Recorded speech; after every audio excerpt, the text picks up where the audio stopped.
J'avais de la belle vue, seul, sous les lampadaires. Couper des instruments en mode avion pour éviter le jab. Frappe sur des corps à terre, mettre focus sur les têtes sales pour éviter le jab. Flash, tuned until the end where there is a special behind the scenes. Look at the making of Nbfl films.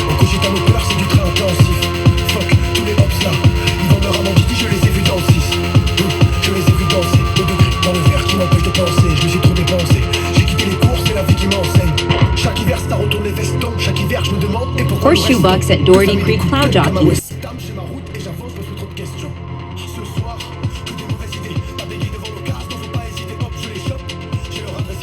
The Nbfl Game of the Week pitted two first-place teams against each other.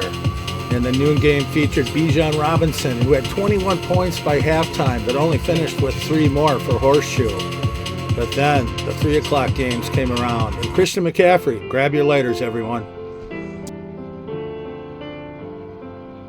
Sister Christian, oh, the time has come, and you know that you're the only one to say. Also, Doherty Creek got a good bump from money baller Jacoby Brissett, who put up a 25-burger, picked up as a free agent this week when Jackson Dart went down.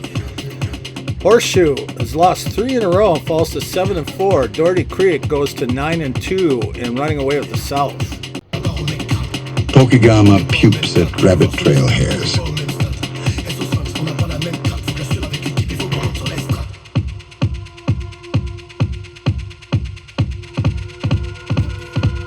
Pokegama travels to Rabbit Trail in badly need of a win to stay pace with Long Lake.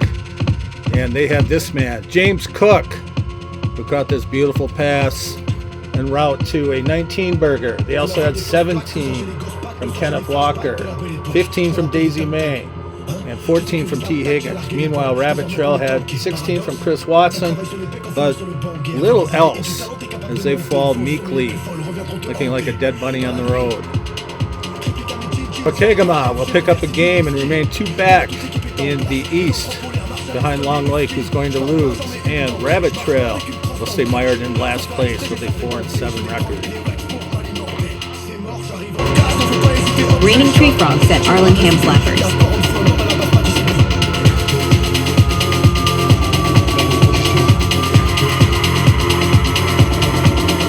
Two teams in desperate need of wins face off. Rainy Tree tweaked their uniforms, going with more gold and putting the traditional frog back on the helmet, seeing that would help.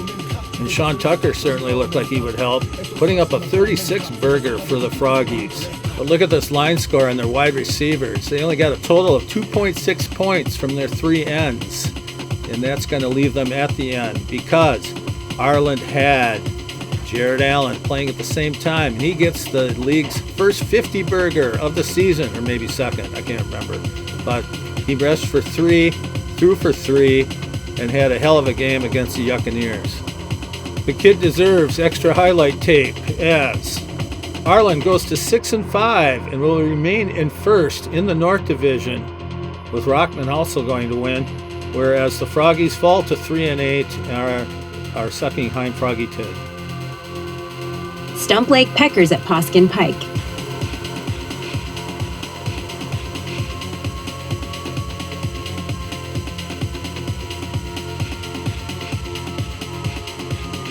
We have 2 teams who have been middling so far, but both are still in their races. Stump Lake is going to come away with the win and stay pace with the top of the division, Long Lake, and tied with Pokegama because of this man, Jordan Love. He put up a 17-burger as the Packers looked horseshit, but won anyway. And then this man, Kenneth Gainwell, he had a 22-burger, whereas Poskin could muster little or nothing. Derrick Henry had 18, but 46 going into Monday night is not going to get it done. Poskin still had CD Lamb playing, but that's a lot of points to make up. So, book this one. Looks like Stump Lake is going to 6-5, whereas Poskin will fall to 4-7. Long Lake Loons at Rockmen Derechos.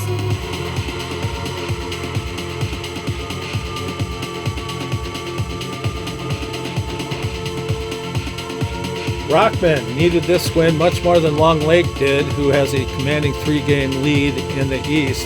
Rockman needed a win to keep pace with the North-leading Arlen Ham-Slappers, and they got it, based mostly on this man, Tet McMillan. Listen to this. Anyway, I think the audio shit out on the clip, but this guy's saying that Tet McMillan is a stud. He had a 25-burger for the Rechos in a game where they had a 22-burger from the Steelers, and Devon Shane got 16, but the Loonies, they couldn't get anything other than 16 from Singletary. And so with that, the Doritos keep pace, tied for first in the North, where the Loons still lead the East, but they allow two teams to creep closer.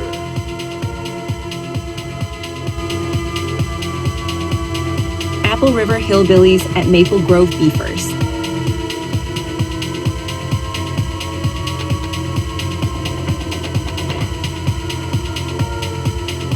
Apple River travels to Maple Grove. They come in as heavy favorites, and especially because they got Brock Purdy back, who happens to be throwing to one of their receivers, and George Kittles and Bitts put up 22 and 20 respectively. Hammer's team had no answer. Patty Mahomes couldn't do it all by himself. He had 16. Nobody else had close to double digits. Apple River will now go to 6-5 and stay in the West race with Horseshoe losing. Maple Grove falls to 4-7, trying to hang on to third. Upper Turtle Flying Monkeys at South Doherty Mudjackers.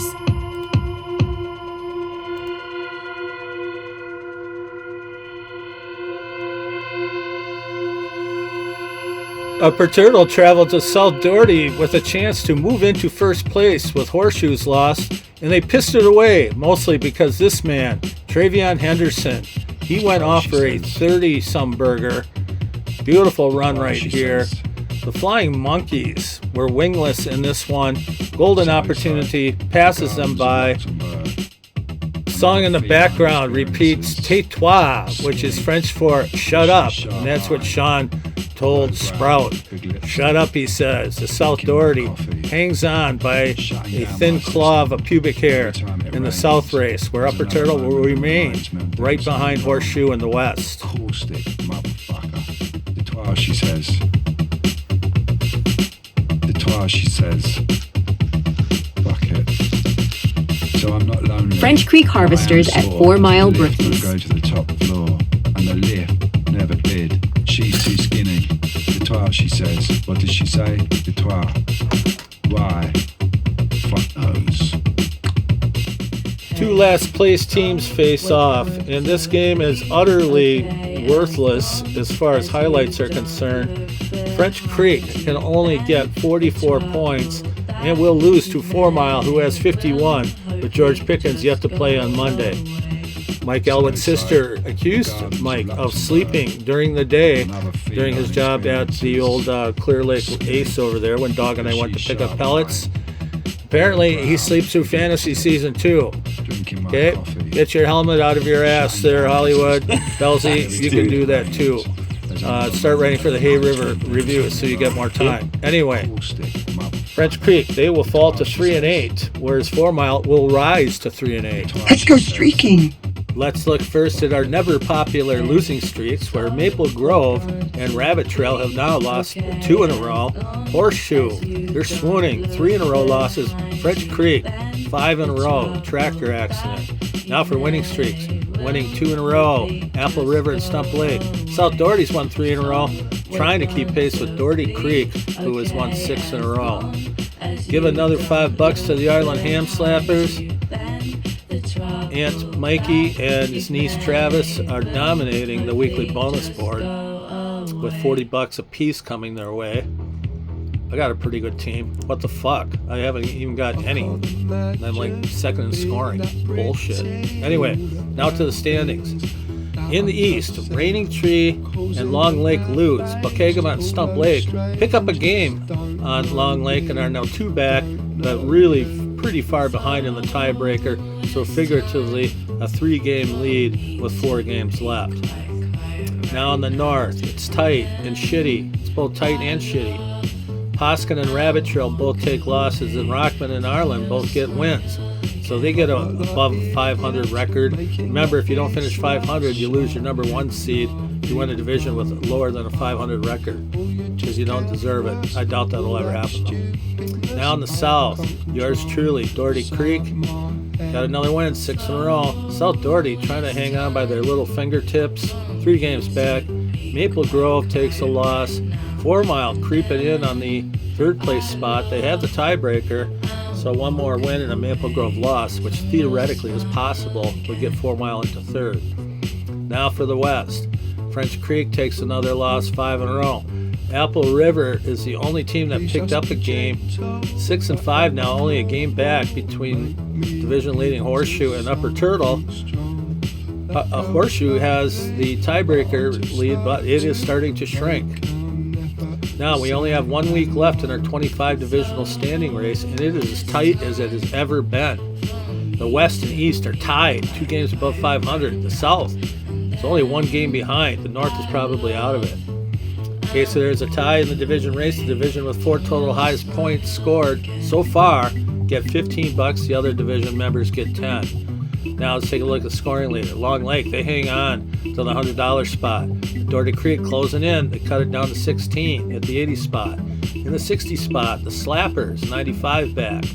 Horseshoe, they pass up their bro, Mike Akegama, with a little bit. They were tied coming into this week. And now the near misses. Apple River is the first team out. They have not scored 1,000 yet. The top 5 have.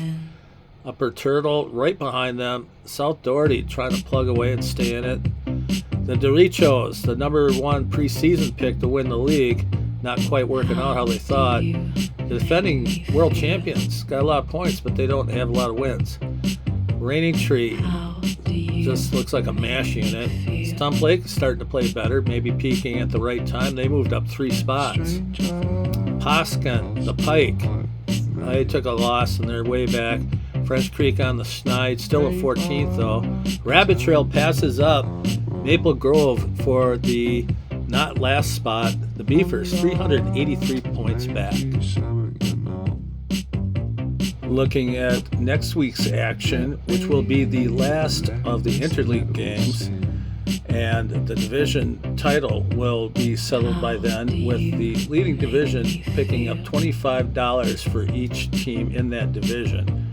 The West currently holds on to that. Anyway, you can read the cleverly written text as scenes from Doherty Creek deer hunting play in the background. The Direchos look to make a move to first in the North, whereas the Pups try to hang on to second. They need this for any shot to catch the Loons.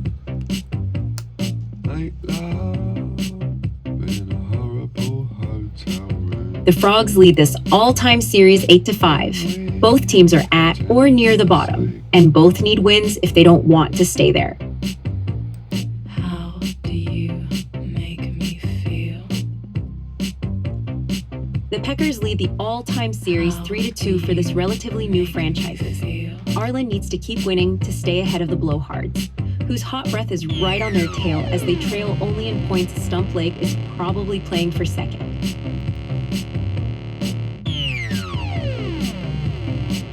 The Pike have dominated this series 6-2. The Loons have been on cruise control in the East. The Pike need this one worse if they are going to stay in the North race.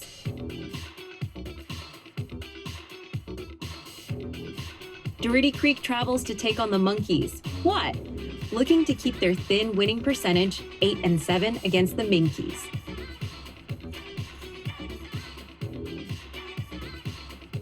The Bucks own an 8-5 all-time series lead as 2 former world champions face off. The Brookies still aim for a second-place finish, whereas the Bucks need this to stay in first.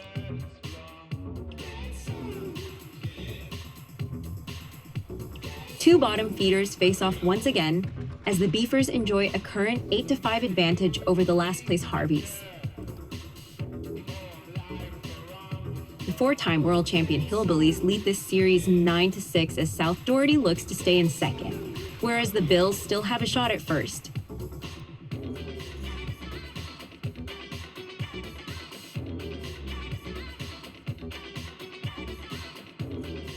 Okay, I want to take you behind the scenes at Nbfl Films on how these are actually put together and to see if anybody wants to take it over for me. So, it's Monday morning and I am working on the Loons Derechos matchup.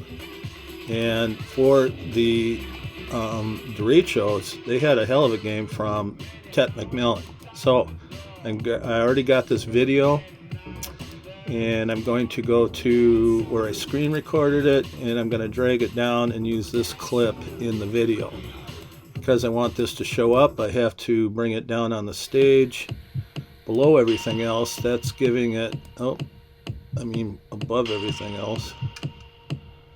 So that gives it priority in where it's seated at. And on this particular clip, I'm going to keep the volume up, which is over here. I'm going to turn it to 12 decibels, and then I'll have that set up because it looks like the Derechos are going to kick the shit out of the Loons.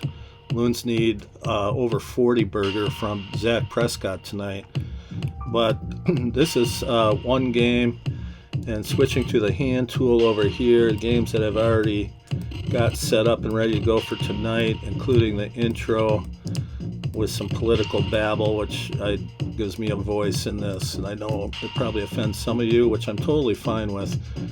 The background, I actually use Adobe Illustrator to create an AI image of the mascots. In this particular case, the Doherty Creek horseshoe game is tied, or not tied, 105-90, and there's a guy, Dallas defense, playing for me, and Mitch has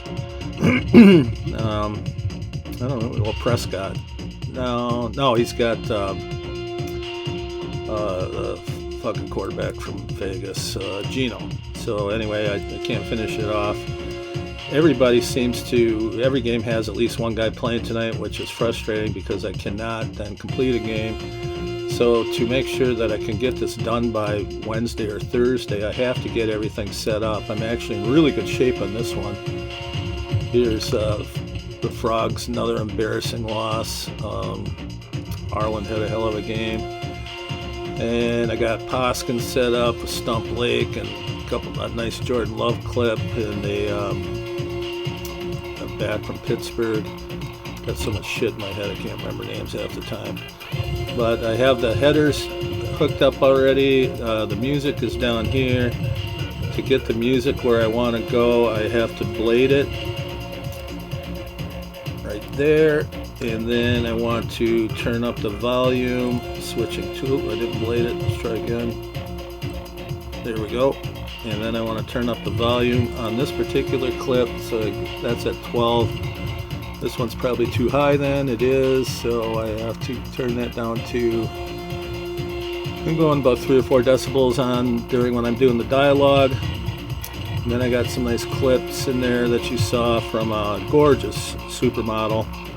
I know it disappointed some of you because you wanted transvestites, and maybe I can do that in a future episode. Switching back to the hand tool here, I come back to the Apple River Maple Grove game. And that score is not correct, of course, so then I have to go and see where we're at. And that one is 84-47 with Maple Grove taking another massive beef shit all over the field. And I'll get the scores. What did they say, 84? I think so. To switch that back up here to that. I'm increasing the size of the scores because they're kind of hard to pick out. 84, then I go over here, I can do that, and I think Hammer, I said he's at 47, but I have to probably change it anyway, and I got the sun in my eyes, the morning reflection in my shithole of a room because I don't clean it up because it's so messy. Make the helmets a little bit bigger.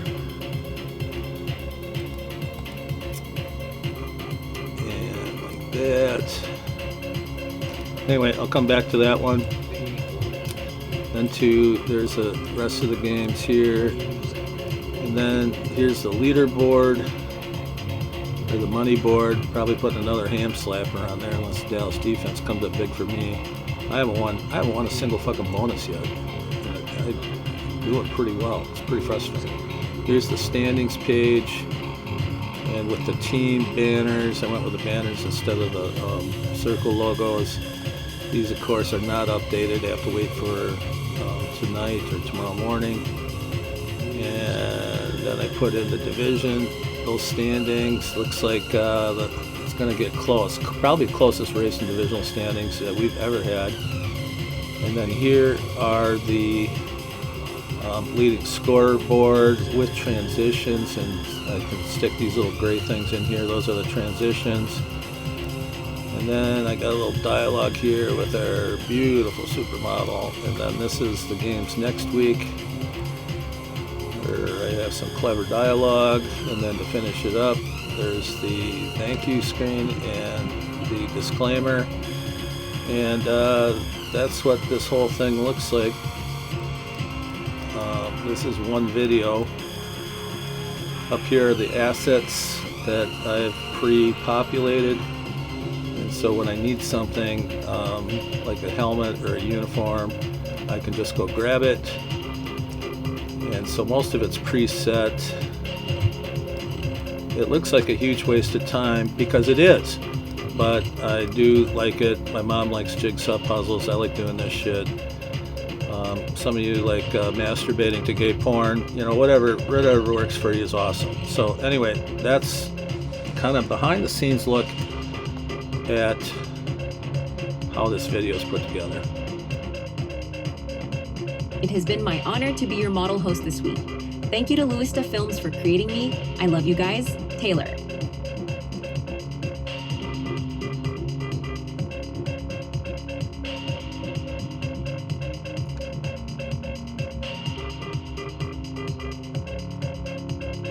This has been a production of Nbfl Films and is solely intended for the viewing pleasure of less than 25 people, all passionate followers of this made-up fantasy football bullshit.